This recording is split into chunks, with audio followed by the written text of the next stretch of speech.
안녕하세요. 학점은행제 에듀트렌드 학습설계팀입니다.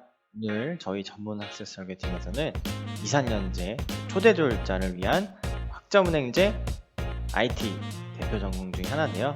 정보보호학 사이버 과정에 대해서 알아보려고 합니다. 정보보안이나 정보보호나 똑같습니다.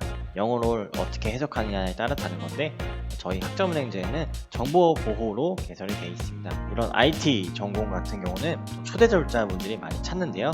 그 이유부터 한번 살펴보겠습니다. 첫 번째, 초대졸자를 위한 학사과정인데요. 보통 이제 대학원 진학을 갖추기 위해서 많이 찾습니다. 2, 3년제 졸업자인데 정보통신이나 정보보안, 컴퓨터공학 관련 전공자들이 많아요. 이런 분들이 직장생활을 하면서 좀 더 나은 스펙, 나중을 위해서 대학원 진학을 하시는 분들이 많습니다. 그리고 같은 맥락인데 일단은 학력 개선부터 하기 위해서 찾으시는 분들도 계시고요. 자, 그래서 초대졸자를 위한 학사학위 과정 어떻게 되는지 한번 알아보겠습니다. 초대졸자이기 때문에 편입이라고 생각을 해주시면 돼요. 학점은행제는 입학 기준이 없습니다. 그렇기 때문에 누구나 초대졸자라면 이 학사학위 과정을 진행할 수 있는데요. 대표적으로 이제 IT 전공으로는 세 가지가 있어요. 정보보호학뿐만 아니라 컴퓨터공학도 있고요. 정보통신공학도 있습니다. 본인이 원하시는 전공에 맞춰서 진행을 하시면 됩니다. 학사학위를 취득하려면 이렇게 전공 60학점 이상에 교양 30학점 이상 총 140학점이 필요합니다. 되게 많죠? 자, 그런데 학점은행제는 학점으로 인정받을 수 있는 루트가 굉장히 다양해요. 일단은 가장 추천드리는 것은 자격증입니다. 정보보호 전공을 찾으시는 분들은 보통은 정보처리, 산업기사, 기사 이 정도는 갖고 계시더라고요. 이런 것들이 정말 크게 학점으로 인정되거든요. 그래서 유리한 조건으로 시작할 수 있는데 무엇보다도 졸업하시는 분들이기 때문에 학점을 대부분 사용할 수 있어요. 2년제 졸업자는 80학점까지 가능하고요. 3년제 졸업자는 120학점까지 가져올 수가 있어요. 근데 거기다가 자격증까지 있다. 그러면 굉장히 줄어들겠죠. 그다음에 이것이 어떻게 실제로 설계가 되는지 시각적으로 좀 알아보기 위해서 사례를 한번 들고 왔습니다. 자, 이거는 3년제를 졸업하신 분의 성적증명서인데요. 이분 같은 경우는 비전공자예요.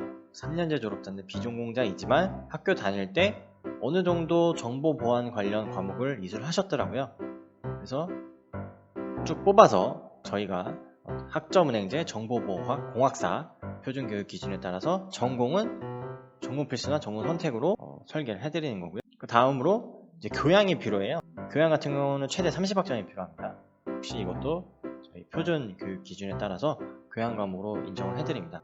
제가 말이죠. 그래서 이분 3년제 졸업자인데 교양은 다 인정이 되고요. 전공은 한 10 몇 학점 정도 인정됐습니다.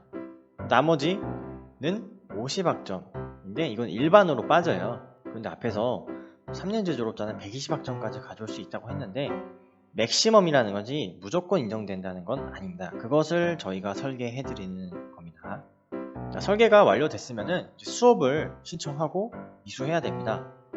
전문대 졸업자는 학사 과정인데요. 1년까지도 줄일 수 있고요. 보통 1년 6개월로 설계를 해드립니다. 수업, 중간고사, 기말고사, 레포트 이런 것들이 100% 온라인 과정으로 진행되기 때문에 직장인분들도 쉽게 학점 메꿀 수가 있고요.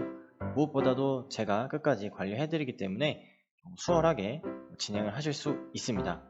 자, 오늘 이렇게 초대졸자를 위한 정보보호와 학사학위 과정 알아보았는데요. 관심 있으신 분들은 지금 바로 문의 주시면 되겠습니다.